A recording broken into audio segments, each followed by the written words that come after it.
Welcome, everyone. Good afternoon, good evening, I guess it is. My name is John Spira-Savett. I'm the rabbi here serving this congregation, Temple Beth Abraham, and my colleagues here are Reverend Allison Palm, the pastor of the Unitarian Universalist Church of Nashua, and Reverend Michael Reinke, who serves Church of Our Savior, Episcopal Church in Milford, as the head of Lowell House, an agency in Massachusetts.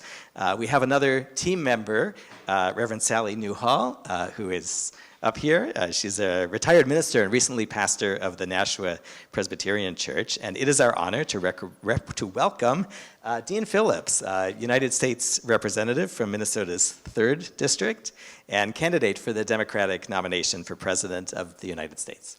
We want to get into things right away while we're here in our conversation, but first a couple of thank yous to Beth Abraham, the community here, and our board of directors for making this space available to us, and to Joshua Bernard in particular from the Phillips campaign who's been our liaison. Welcome, community members, fellow citizens. This is the second forum of our 2024 series in this campaign, hosted by How to Be President, transforming how we learn about candidates by asking better questions. If you'd like to keep up with this series, where we've spoken with candidates for both the Republican and Democratic nomination, or our project generally, you can sign up at the sheet at the entrance, different sheet from the campaigns, or follow us online on Facebook, or bookmark howtobepresident.org. Congressman Phillips. There's a charade in campaigns that's actually damaging to a future president and keeps important things away from us as citizens. We conspire, we and you, candidates, so that you will present yourself as a Renaissance person, knowledgeable about every single issue equally, possessing a spotless record of accomplishment and good judgment, all the exact right experiences for a job unlike any other, self-confident about your ability to do any aspect of the job of president very, very well. This is, of course, impossible.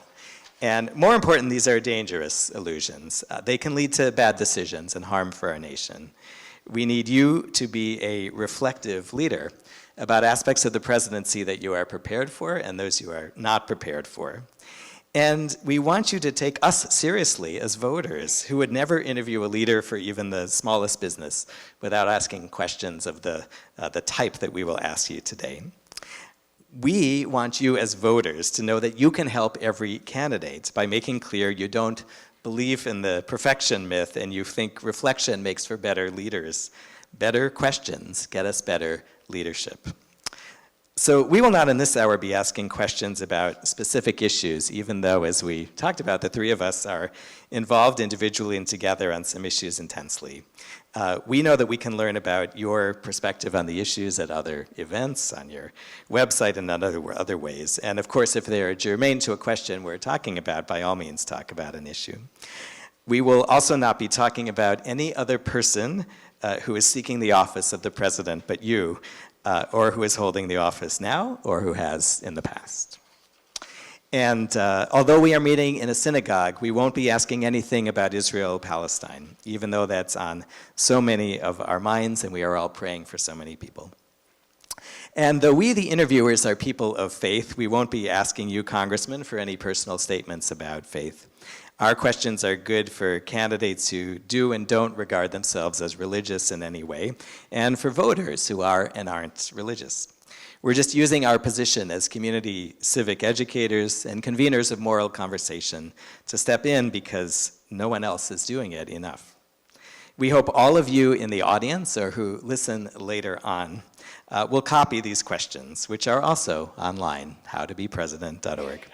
And also you journalists in the back, over and over ask these same questions as you do over and over about the issue. Citizens and journalists take responsibility so that no candidate gets through New Hampshire the next 2 weeks or anywhere in the country without this kind of conversation. And congressmen, make these part of your regular speeches and events too. So a few guideposts and then we'll get into it. Representative Phillips, if we ask something that's not clear, we're not pros at this, ask us what we're getting at. And by all means, take a few minutes to gather your thoughts. These may not be the kinds of things you talk about on the trail every day. We're not going to keep time on question by question. We will we'll go back and forth if we want to follow up. You could ask us things. We might interrupt or redirect you if we wonder, which goes against our pastor natures. We are not journalists, and even though our questions are a lot about honesty, we won't be fact-checking here. That's your job out there, journalists, for later. We will be talking here just about the questions that our team has worked hard on, but if you want to stay afterwards here and talk to Congressman Phillips afterwards, if you want to talk, by all means stay and gather here. This is one of those times you can use devices in a place of worship. Feel free, as long as you're not making extra noise, silence the ringers. If you push these things out, do it honestly and with respect. Don't distort what happened or was said here. And maybe hashtag it, hashtag how to be president. We'll post this recording tomorrow, and anyone's welcome to use it or copy it or excerpt it, as long as you don't distort. Sign up for our information. Again, don't forget to vote in the upcoming primary. And with that, welcome. We're so excited to be in this conversation with Congressman Dean Phillips. And so I'll ask you the first thing.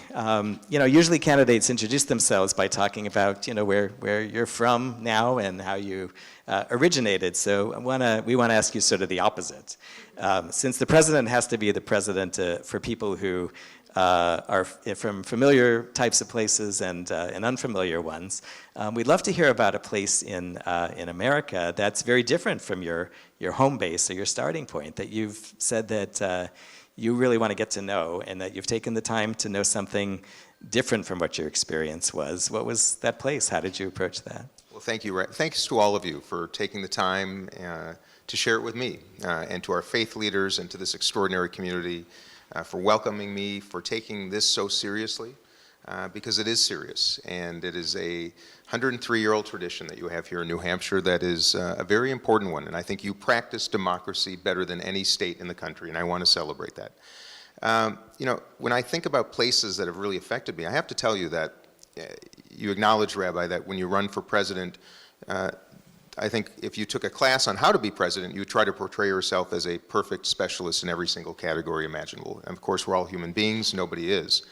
And I've found so many points in my life where my heart or my head has been opened by an experience, either a person, a place, a story, sometimes joyful, sometimes tragic. And nothing has opened my heart and mind like the last 2 months. And much of that because of New Hampshire. I represent in Minnesota a very prosperous district outside of Minneapolis, not terribly diverse, very successful economically, home to a lot of Fortune 500 companies.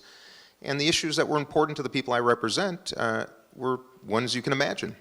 And my job in Congress, of course, is to represent my district.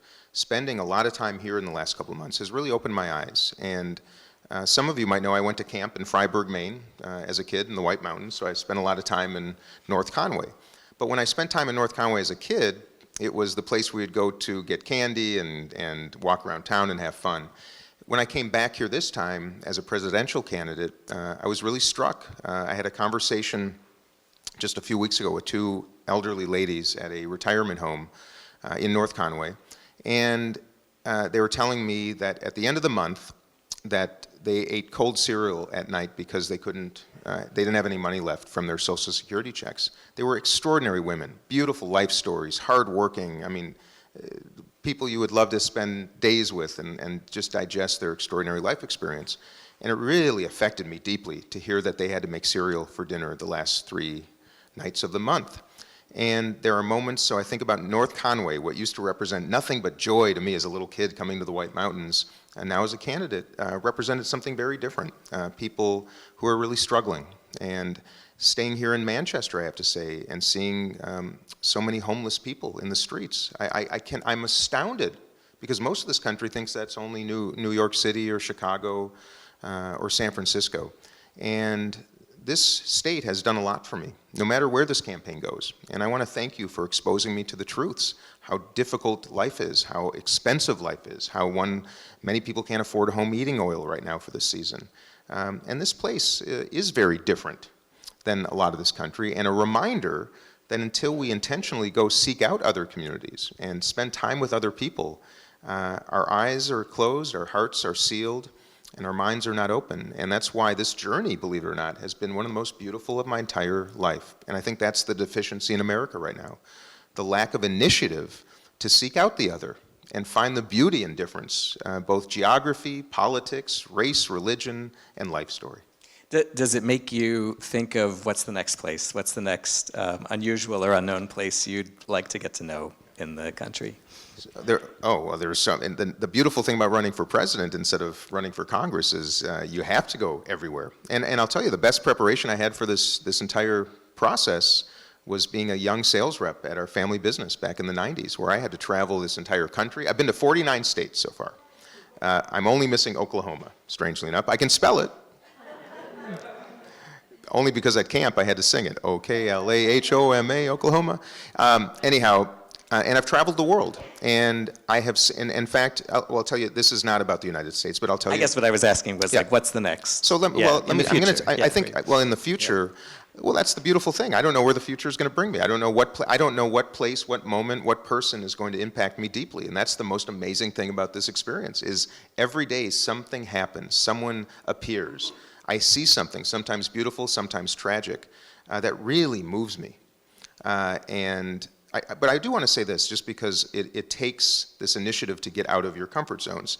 My father, my adopted father, Eddie Phillips, when I was probably about 12 years old and my brother Tyler was about 9, he took us to Ecuador, ostensibly to go to the Galapagos Islands, to discover where Darwin, wrote his books and discovered these different species. But he said, we're going to stay in Quito, Ecuador for a couple days first. And he did it for a reason. And my brother and I were in our hotel room one night, the first night we were in Quito, and we heard noise outside. We looked down from our hotel, and there were young boys our age sleeping on the sidewalks, on the street. And I'd never seen that. My brother and I, Tyler, had never seen kids sleeping on the street, let alone at that time. We didn't see many Americans, by the way, sleeping in streets. But I remember being really horrified and really jarred, and it changed me some way. And we went on this beautiful trip. We came home. I was a different kid when I came home. But those journeys, I wasn't expecting it, and I have those experiences every day. When you ask me where I want to go next, I don't know where I'm going next. But I can tell you, every town I visit, every time my campaign offers, the road more taken or the road less, I like the road less, because they tend to generate the most extraordinary outcomes of discovery. But I think we all have to do that for our children, for our friends, our families, is to bring people along to discover, because that's the joy of life. And I think we have too many people who are self-selecting and living very narrow existences, and that's sad. And I think now more than ever, considering the tensions we're facing in this country and around the world, we have to do that. So your answer was much better than mine, but as the amateur comedian, I might have said, you want to go and explore D.C. I ran for president to get away from it for a little while. Well, there you go. I want to start by just thanking Rabbi John, because, I know this was many people that brought this together, but you have kind of pushed this through, and I think all of us really appreciate it, so thank you. When we're growing up, when we're little kids, many of us will say, okay, what do you want to be when you grow up? A firefighter, a police officer. Some of us who are a little bit crazier will say, I want to be president. But then I didn't, by the way, just so you know, until about 2 months ago. Wise man. Then we get to be our age, and we say, oh, I want to be president. But we realize that it's a whole different thing than just saying, I get to be in charge or something like that. And specifically about the power of life and death. Specifically about, as president, you hold the ability to pardon people who may in fact be on death's door. And you're in a position of authorizing military strikes and things like that, which hold the power of life and death for people all around the world. So my question is, how are you thinking about holding the unique power of life and death around the world that a president has? Well, I will tell you a story that just happened to me this year, and it's when this question really manifests itself in me, and I shared it with you just in the room before I came out here. But for those of you who don't know my life story, my birth father was killed in the Vietnam War. His name was Captain Artie Peffer. He was just 26 years old.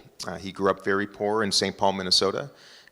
My grandfather, Victor, his dad died when he was just 10 years old, and my grandma Ruth worked at a department store selling boys' suits to try to make ends meet. When my father, Artie, went to college, he wanted to go to law school, but he couldn't afford it. So he earned an ROTC scholarship, graduated cum laude from the University of Minnesota, and then was sent to Vietnam in 1968, right before I was born. And he was killed he's killed in July of '69, when I was just 6 months old. But it was an ROTC scholarship that he earned that was a result of the federal government's initiative to afford education to young Americans. And it was President Johnson's initiative to send him to Vietnam, and which his life ended. And I went there for the first time in my life this March. And I went to the very dirt where the helicopter crashed on July 25th, 1969. I took some of it back with me. It was a very powerful experience. I said prayers for all of the 8 soldiers who died that day, which, by the way, was this is a little side story, but it was the most beautiful mosaic of America. There were, I think, 2 black men on that helicopter, 2 Jewish men, and a couple Italian guys, and then a Mexican immigrant by the name of David Valdez, who aspired to be an American and saw that the only way he could do so was to join the United States Army, which he did. And he was naturalized in Hawaii just weeks, I think, before this helicopter crash that took his life. But I say that just because it was America, that helicopter crash. And when I was there and I was picking up that dirt, I had this profound moment where I recognized the immense power of the American presidency, because that very dirt had literally been impacted by the American president.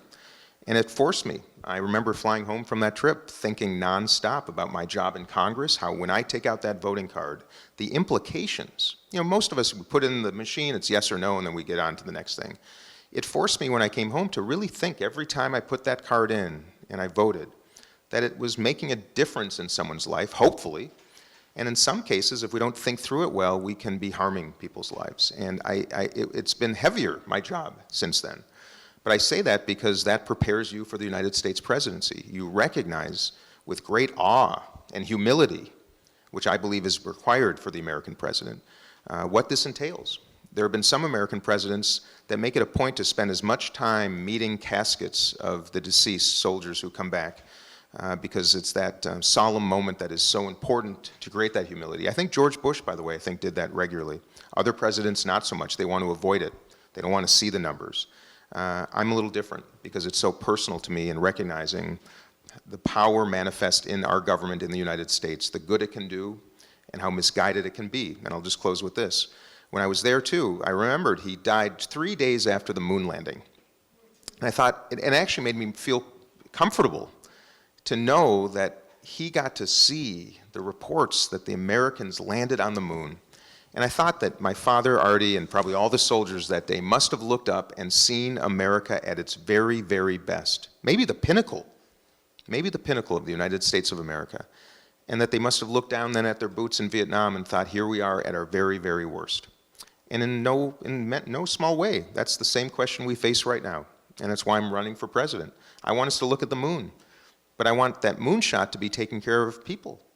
Whether it's housing or healthcare, or education, or food or fuel, whatever it might be, that notion of we should be pursuing the same thing with the same gusto and conviction, and not having so many young men and women around the world looking down at their military boots.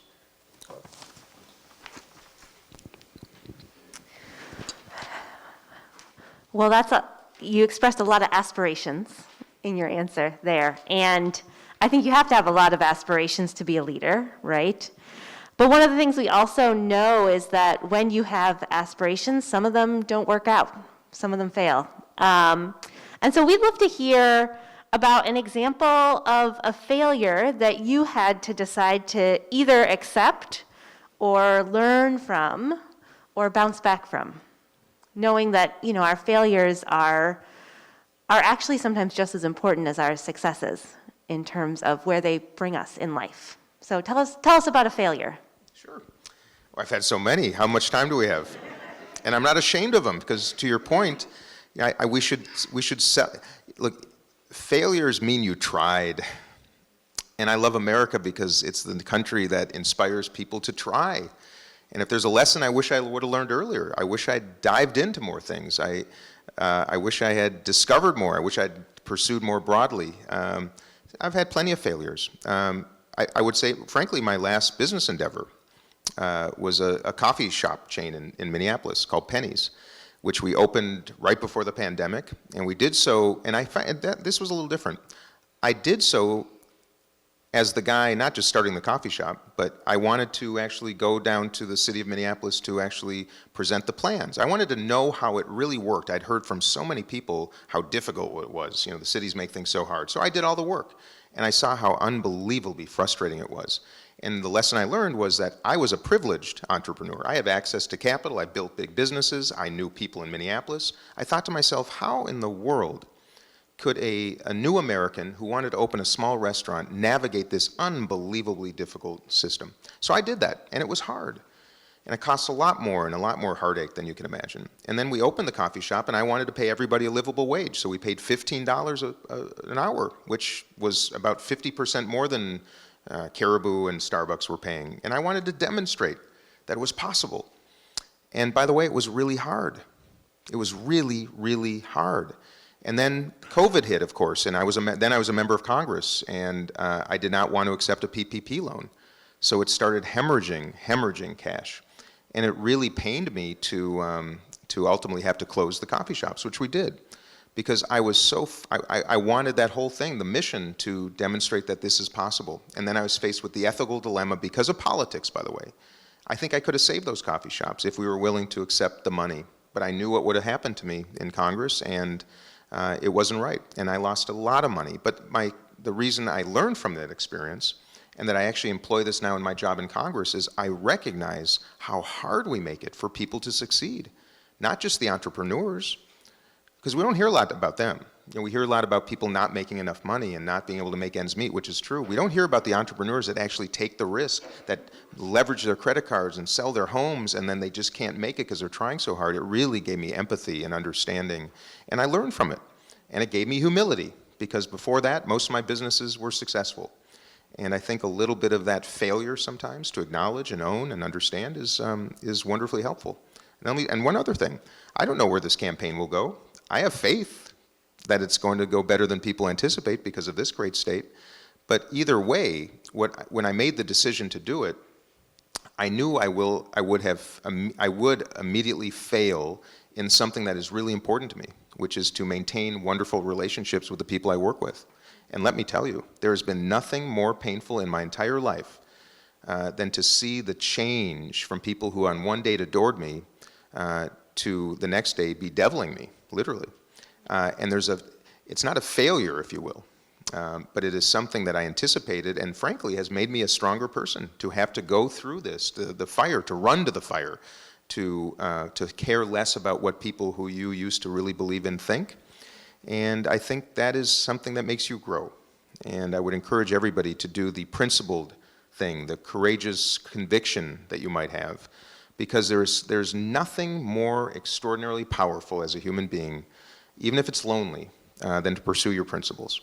And I wouldn't consider that a failure, because no matter where this goes, I think it will be one of the great blessings of my life and make me a better person.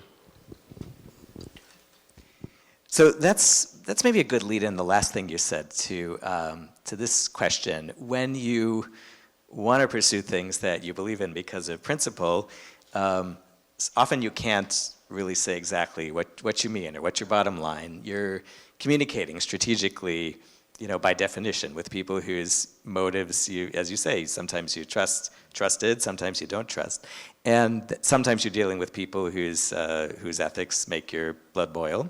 And sometimes, especially if you're president and have kind of a big team, there might be folks on your own team whose motives are not so, who might be selfish and maybe not aligned with yours. How do you preserve that sense of principle and truthfulness in an environment that does require also calculation and what might even be called dishonesty from time to time? Well, we all know dishonest people, and I'm not going to use names or invoke personalities, but in every business I've operated, in every office I've run, and in my congressional career, and now in my campaign, I've got a very a very simple and understandable standard, which is honesty and integrity, and zero tolerance for the mistreatment of other people. I measure people not by how they treat me. I measure people by how they treat others when I'm not watching. And I can tell you examples are almost every darn day of my life where I'm disappointed by people who think others aren't watching, and how different. And by the way, in Washington, my goodness, it's astounding how many of my colleagues who have public reputations of being so wonderful and thoughtful and outstanding, and then the way they treat their staff is just the most appalling. And my office, I'm very proud of, has a reputation of being one of the most joyful offices in Congress. We call it radical hospitality. And that's a standard. I don't care if I'm in public service, if it's nonprofit, or in the private sector. I have zero tolerance, and people know I have a very high threshold for anger and disappointment, and when it's met, they know, and it is met on occasion with people who are dishonest, and zero tolerance. Washington is not a place that breeds a lot of transparency, a lot of decency, and a lot of integrity. And this is the truth. The young staffers in Washington, I think, are some of the most extraordinary people in the world. People willing to work for so little money, almost entirely out of principle and conviction, wanting so badly to make life better and being so frustrated by the inability of their member of Congress to do so. I spend a lot of time with staff. I spend a lot of time with interns. I take my interns to lunch because when I was an intern in 1989 for Senator Patrick Leahy next door, nothing was more powerful than the fact that he spent 1 minute with me.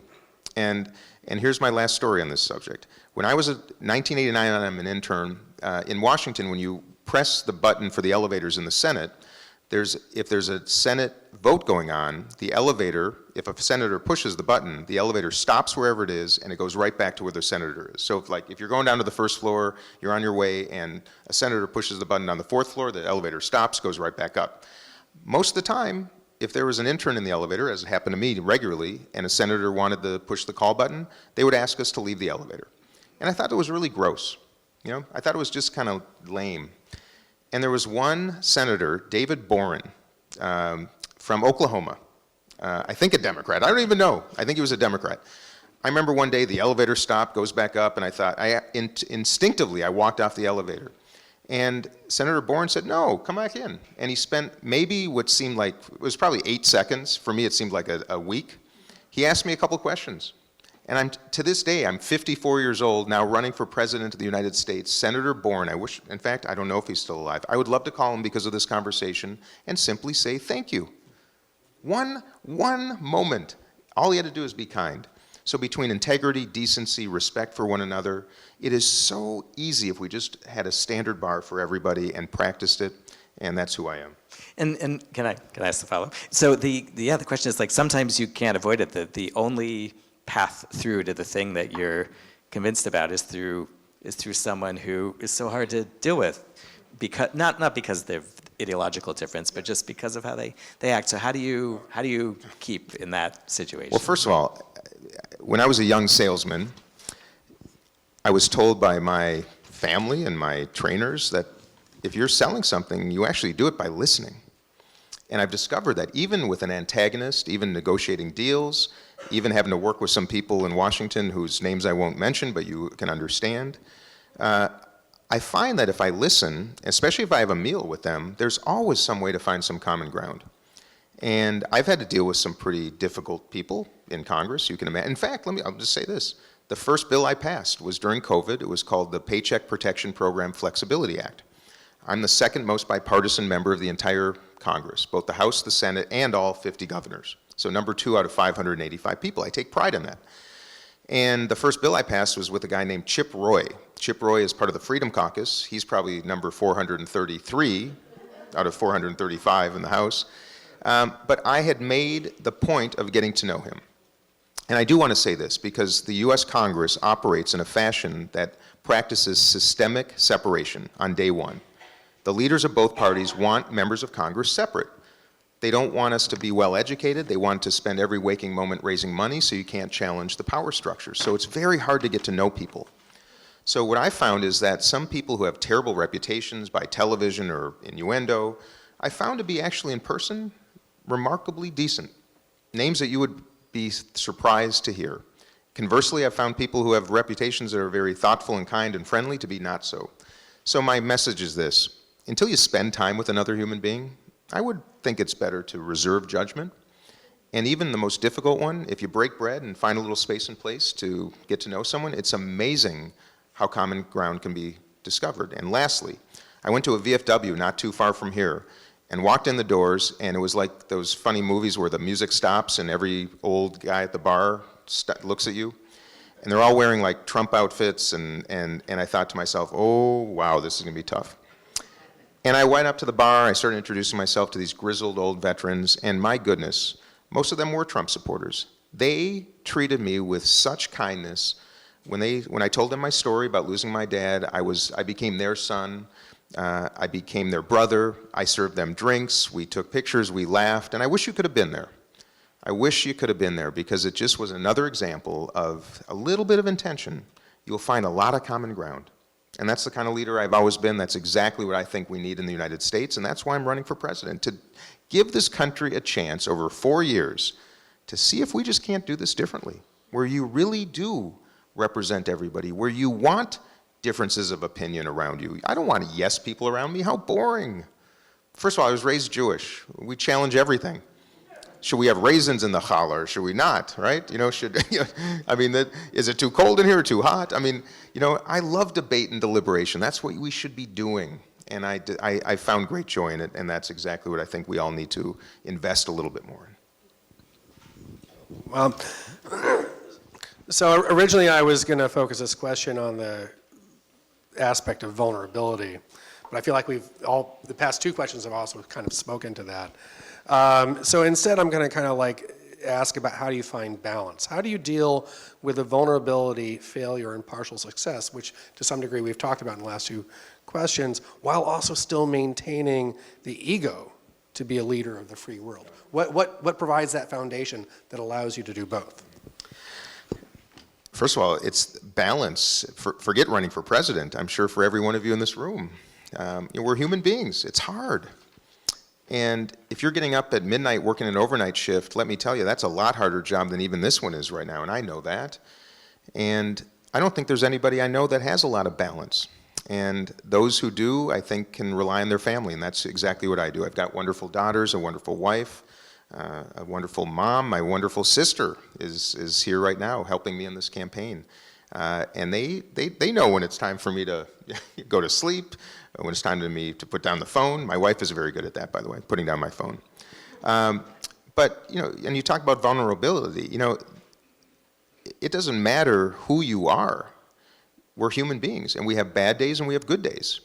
When things are tough in a relationship, it affects everything. When we are not feeling well, I'm always astounded by how people in politics in particular feel that they have to put up this facade of just consistent, never changing, almost statue-like strength. And I think that does a disservice to constituents and those that we represent, because we're not showing that we're human. And when you don't see humanity in your leader, you think that you're being held to a different standard. I think that's one of the great crises in America right now. Social media breeds. I don't know about you, I've never posted something on social media that represented anything but one of my most outstanding moments. And if that's all you're seeing, and you compare yourself to that, so I think we're all living with that, we're all struggling with that. But family and friends and community, and I found this, and my team can tell you this, when I've had a tough day, and I have them, the best thing I can do is go help somebody.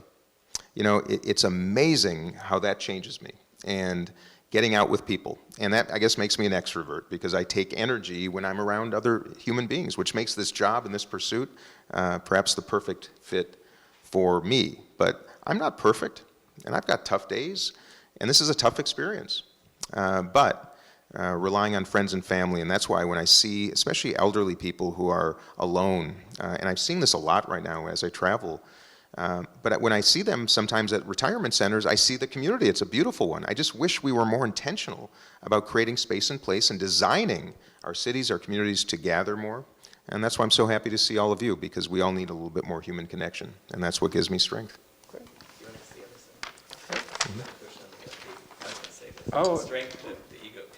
Do you So it seems like we have a little bit more time.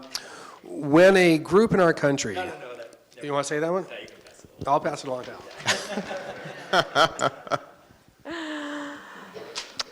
We've talked a little bit already about the enormous resume and bountiful knowledge that a president is expected to have, and obviously you don't know everything about everything, as you know. Obviously? Obviously. I know you've talked about humility, and how important that is. So we know you don't know everything about everything. So we would love to know what is an important issue that you would like to know more about than you currently do. Artificial intelligence. And I say this as someone who has invested a lot of time in it, and I still know very little. And I say this because I think it is going to be the most important issue facing this country and this world. It's coming at us very fast. It's already being deployed. We are ill prepared for it, and very few people understand it. And it's part of the human condition. When you don't understand something that's frightening, all you want to do is protect yourself from it.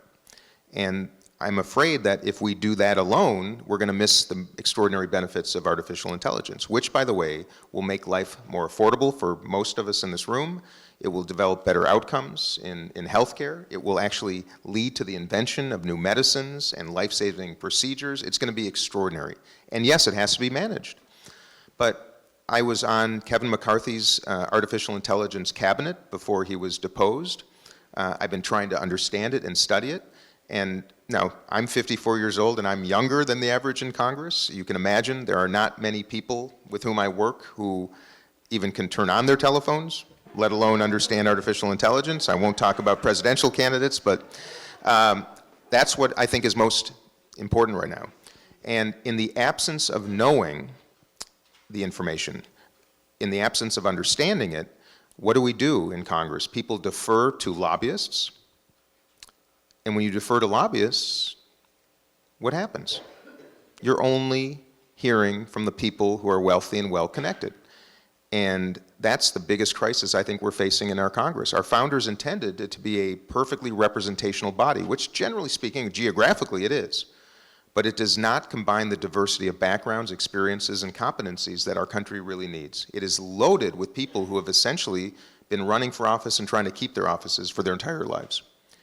And if I could wave a magic wand and change the composition of Congress, I would do so relative to competencies.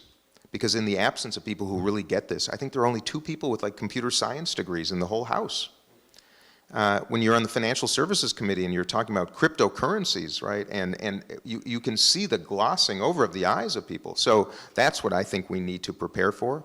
And it's kind of analogous, if you will, to climate change. When something is so big and so frightening and seems so intractable, and we tend to actually not even read the headlines. We gloss over them. We move from it. And I think we're doing that with AI right now. And that's an area that I think is terribly important. And when should I become president? I intend to.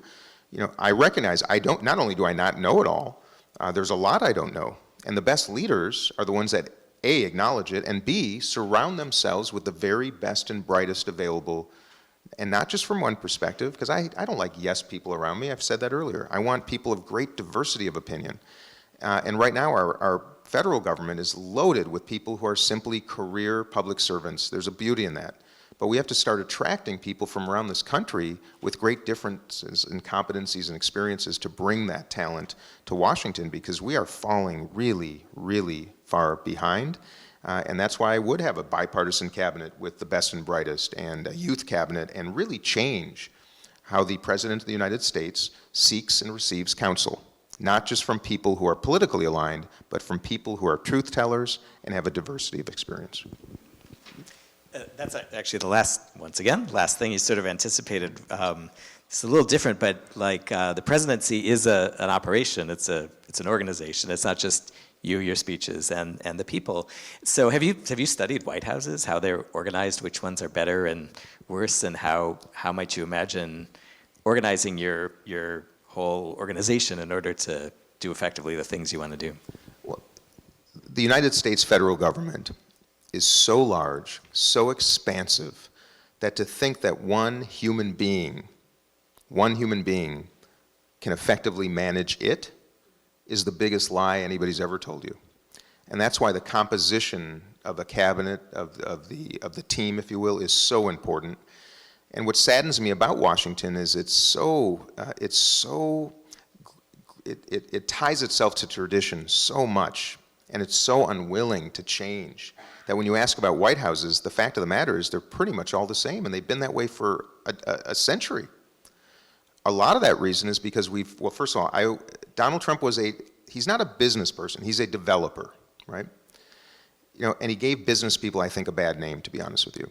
I come from an organizational background, managing people, learning about how to identify a problem, come up with a solution and a strategy, and then developed a team, to pursue that. I know how difficult it is to manage lots of people and how you break it down into smaller sections. I would imagine that when I get into the White House, I will do this very differently, and hopefully much more effectively. Such as? Well, well, first of all, it's a very opaque culture. We read books in hindsight about how they operated, but you never really know how it's working unless you're on the inside. And until I get on the inside of anything, I'm not going to tell you exactly what I'm going to do. I'm going to see how things operate. I'm going to see what kind of people are there. Replace those that are subpar and try to attract and recruit those who are extraordinary. I will tell you one thing. There will be far fewer Washington insiders, and I want to attract extraordinary people from all around the country who have experience leading organizations, managing people, understanding incentives and disincentives, customer service, integrity, because I don't think we can just predicate the future on the past. And I'm seeing this in Congress right now. I joined the Modernization Committee thinking we're going to change this place because it's a 19th century institution trying to attack 21st century problems. We barely have Wi-Fi. I mean, my goodness, the physical design, the social design, the organizational design of Congress is so fixable and so broken. But there are so few people that come from any kind of background other than politics. So you come from the State House, well, that's how it worked there, I'm going to keep doing it this way. And that's true on both sides of the aisle. So I'm not a revolutionary, but I am an evolutionary. And that means it is time to evolve. And that means it is time to reimagine how we organize our government and do it in a way that's more effective. So I wouldn't, until I get in there and get a little look under the hood, but I'll be a different president because I'm not going to outsource all the leadership. I want to know how this works and try to fix it. That alone is different.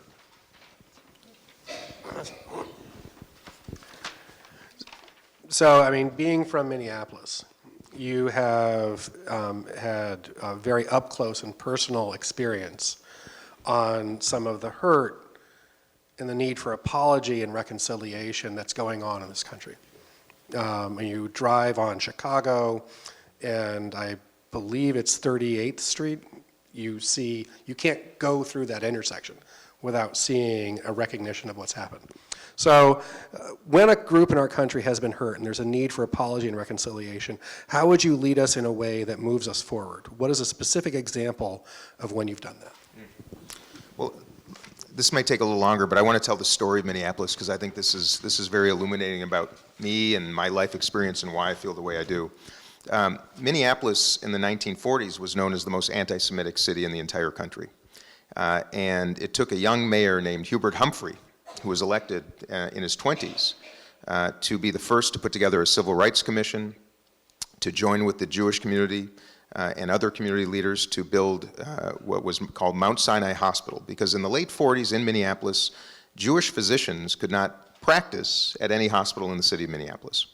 If you were black, Jewish, or Greek, you had to prepay your hospital bills. And that was how the city operated. And there's an extraordinary book, if you want to read about this, about Hubert Humphrey by a man named, I think it's Friedman, that tells this extraordinary story. So my upbringing was in this city that was so anti-Semitic, so racist, that they had to build a new hospital that allowed Jewish physicians and black physicians. And by the way, of course, when it opened, all the other hospitals changed their policies immediately. And Minneapolis, despite having a reputation of being a pretty and clean and Minnesota nice kind of place, has always had this underbelly of something really damaging. And when George Floyd was murdered, by the way, the Minneapolis Police Department was known by many for years to be a very devoid of the kind of culture that you would want in police departments. And when he was killed, my first reaction was, once again, we mistook quiet for peace, which as humans we're so good at. You know, we mistake quiet for peace. If things are quiet, all is well. And just underneath that surface, there's always something bubbling, just waiting to be sparked. And sure enough, it did. And little did any of us really, really know how hard it was to be black in Minneapolis. Because I've never had to have that talk with my daughters about going out and driving at night. Never. You know, I thought I was an engaged member of my community. But when I went to that funeral, to George Floyd's funeral, which, by the way, I escorted Martin Luther King III to it. It was a very moving day. I took him to the memorial, and it really changed me. But I'm going to tell you one more story, because Minneapolis has so illuminated me. This first coming from a community that was disenfranchised and oppressed, and then trying to help a community that was oppressed. And then I get to Washington, and on January 6th, you know, for most people it was Insurrection Day. And I was trapped in the House chamber, and it was the worst 20 minutes of my life because I thought we were going to die. Most of us were.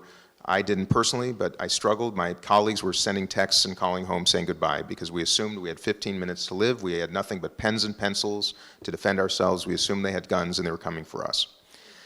And when they slammed the doors and things really started getting horrible and we had to put on our gas masks, I screamed at my colleagues to join me and run across the other side of the House chamber to the Republican side because we were sitting on the Democratic side. And I thought, if we could go to the other side, we could just blend in. And the insurrectionists would think we were Republicans and maybe, you know, spare us.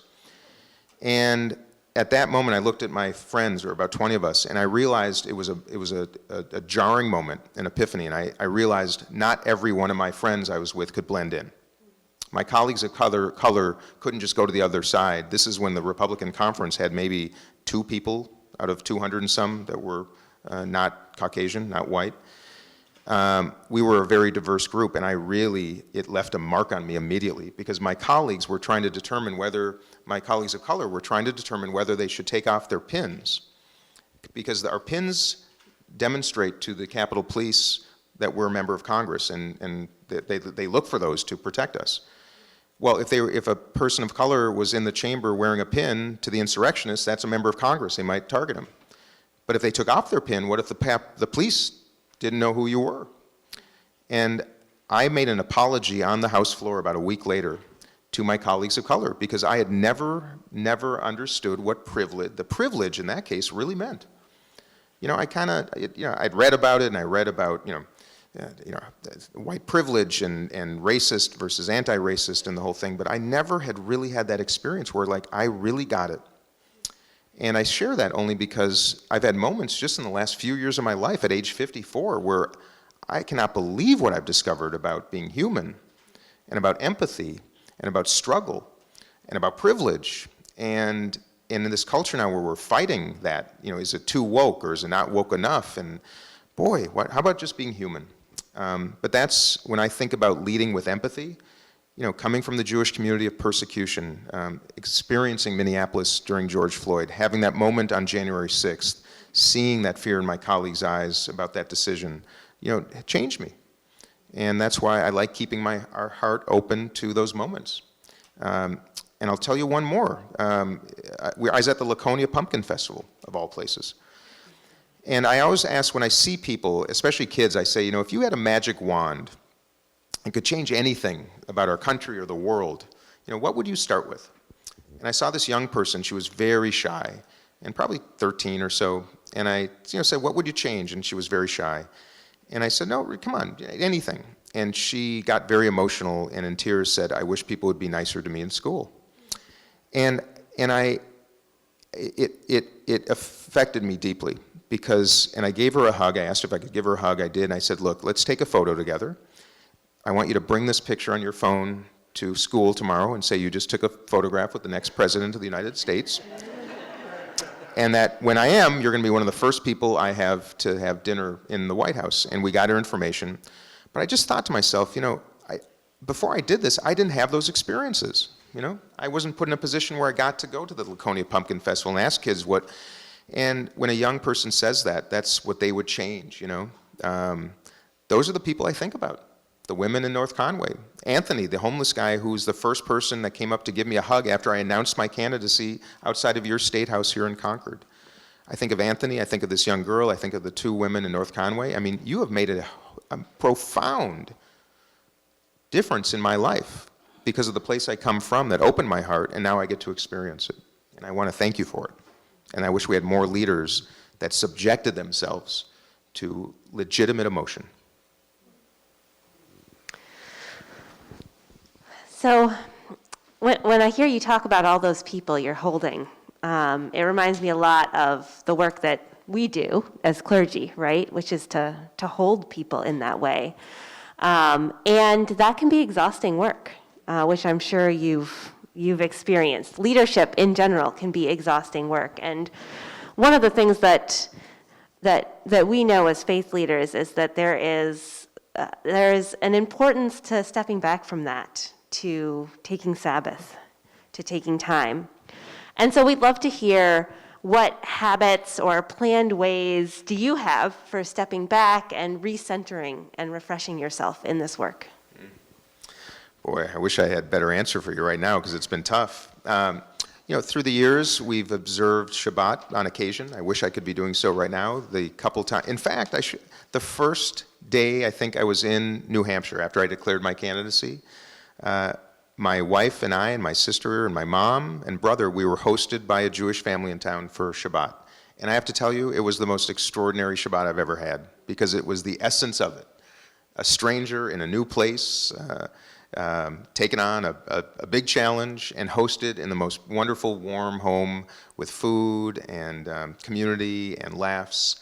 And it was magnificent and made me realize why taking a little time, and so many of our faiths ask us to do that, is so important. And in this day and age, we do so little of it that I think it damages us, our families, our relationships, and our friendships. And before I ran for Congress, I used to do yoga, and I used to play tennis, and I would go on hikes, and I would do all these things. I'd go in Washington. I walk to work. I take the stairs. It drives my staff crazy, but I don't like the elevators. And these are like 20-year-olds, and I'm saying, come on, you got to keep up. It's hard. It's really hard to take care of yourself on the road. This is going to sound silly. I really miss the days of you could be on an airplane without Wi-Fi because it forced me to read a book or reflect or write. And now, of course, you almost can't escape it. And it's getting harder. But I'll tell you one more story, too, about faith. And this is the first time in my life where it really affected me. I used to play softball in this kind of Jewish softball league, B'nai B'rith. This is years ago. And the team I was on had way too many players. And there was a team of Orthodox guys that had too few players. So I said, hey, you know what? This is an opportunity for me to, do something a little different. So I joined the Orthodox team. Now, mind you, I wore baseball pants and cleats and, jersey and whatnot. Well, these guys were wearing black pants, dress shoes, their kippot on their heads, and they were some of the best baseball players I've ever seen in my life. I don't know how it happened. So I'm in the outfield one day, and this young rabbi, J.B. Bornstein, befriends me, starts talking, and he said, hey, have you ever studied Torah? And I said, well, I had my bar mitzvah, but I can't really say I remember any of the parsha. I can't remember my parsha, maybe one. And he said, look, why don't you join me? So I started studying with him. And every week we'd meet at a deli, and we would go through that week's parsha. And I finally, for the first time in my life, really started learning it. And I'll tell you, what I discovered was so cool. I had never studied the Torah, the Old Testament, but I realized that this story and these teachings and these lessons and these values had been handed down through this chain for a couple thousand years, who knows how many hundred generations, because every one of those lessons in that book had been taught me, every single one. And it was this wonderful feeling of both humility and understanding and a joy of appreciating the past. And I built this new community with my Orthodox buddies. That if you had told me a few weeks before that, I would have said you'd never find me doing that. And I say this because as I think about moments that have really comforted me and brought me balance and reflection, this is probably one of the most important ones. And that's why I say to many people, once in a while you should just join the other team, And that's frankly why I spend a lot of time with Republicans. It's the same thing. It is the same analogy here. Spend time with people who you might not quite get, because you find something that's really cool. And I've never found more balance in my life than when I do that. There's something really beautiful about spending time in other places. And that's what I'm doing right now. In a way, that's my balance, is humility, discovery, moments of great joy, and also sadness. But it actually gives me the balance, strangely enough, in a very chaotic life. Congressman, we really want to thank you for taking the it's time over? for this kind of, I know, we can stick around and talk informally. I will that. Well, exactly on time. Wow. And we are three people, and I imagine we're a room full of people who love politics in the highest sense, that we love what politics can do and the aspirations for society and for cultivating each of us in our relationships. And but we don't often think of politics as soothing, and I'll just speak for myself that I find being able to have conversation in this fashion to be soothing about a process that we know is hard and coming up hard over the year that's coming. We hope that you will have more, get to have more of these kinds of conversations on the trail. We hope that all of us will ask for that too, to help sustain us also through this campaign, not just in New Hampshire, but going forward in the country until November. And thank you for spending this time, Congressman. Thank you, Reverend Reinke, Reverend Palm. Thank you, everybody, for being here and taking time as citizens tonight. Can I before everybody leaves, can I tell, I usually end anything I'm doing these days with a story that I'm sure the press is so tired of, but can I share one more thing? Because I think it so symbolizes what I'm trying to do, and I think to which all of you aspire, and hopefully all of you in the audience. And the notion is common ground. And when I go to Minnesota, we do a series called Common Ground. We get 6 Democrats and 6 Republicans to a table. And we break bread, we tell a little bit of our life stories, we talk about healthcare, immigration, national division, and it's all facilitated by a group called Braver Angels. If you want to help be part of the solution, take a look at these people. They're Democrats and Republicans all around the country with local chapters, simply trying to get people together.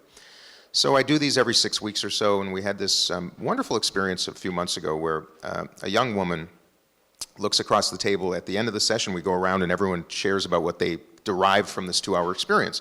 This young woman named Emily looks across the table at Dave and says, Dave, when you drove up in your F-150 with the Trump sticker on the back, I almost got back in my car in the parking lot, drove away, and left. I could not even get myself at first to come in the building, let alone sit at the table with you. But she said, Dave, I got to tell you, I really liked you, and I cannot believe that I'm saying this to you, but I got a lot out of this day, and I want to thank you. I thought, wow, that's a nice start. Goes around the table to Dave, and he looks at Emily and says, Emily, when you drove up in your Prius, I wanted to run it over. But he says, Emily, I'm really glad I didn't, because I have never sat across the table from a progressive before, and I had no idea how much common ground we had. And at that moment, the dyed-in-the-wool Trumper, the bleeding heart liberal, stood up in front of our table, and they hugged, they embraced. And I thought to myself, you know, of all the great moments of my entire life, successes, some failures, aspirations met, some not, that moment literally was the most impactful of my entire life. Because my mission in Congress, my mission now, is to demonstrate that all is not lost.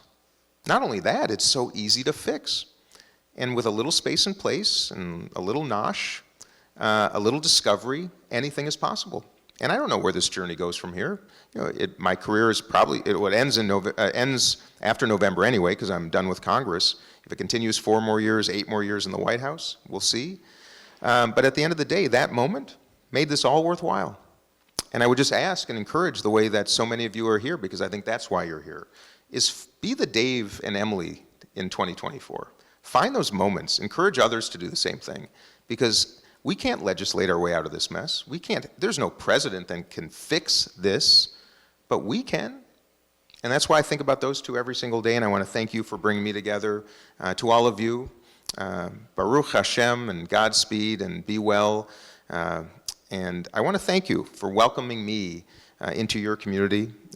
And I hope someday you'll come to Minnesota and see me, so you can be part of my family as well, because that is my mission, and I love you all. Thank you.